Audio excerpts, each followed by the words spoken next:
We're here in West Petaluma and just wanted to do a quick overview of a little retrofit project we did of an existing rear patio space. So what we did here was adjust the layout of this driveway here.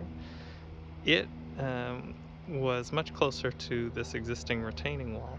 So we cut that back and put a little stone edge and then just a little simple deer fence. And on the deer fence, we've got some star jasmine vines just to kind of provide a green break from kind of the driveway and parking area in the backyard here.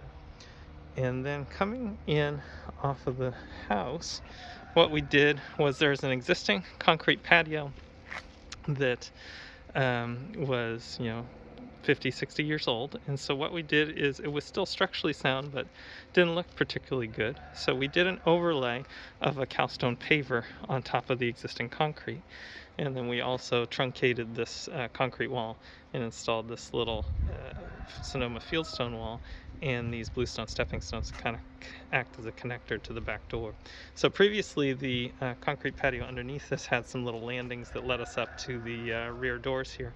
So we eliminated those and were able to just have kind of a seamless transition, and then really modernized and updated this space by just improving the look of the finish here. So you can see how these pavers look nice and sharp on this. And eventually the homeowners are planning on doing a stucco coat over this existing concrete wall to just clean this up and make it look a little nicer.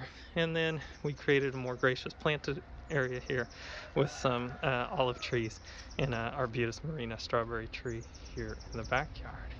In addition, we did some drainage work here, so we did a little retrofit and put in a channel drain, as well as retrofitting some existing drain lines and kind of cleaning up and modernizing those. Both here you can see a bigger collection basin here that we installed, which is part of the drainage system, and then some additional catch basins here at our low points at various points in the yard.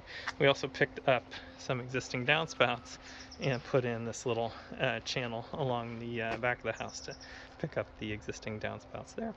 So that was our little retrofit of an existing project here in West Petaluma.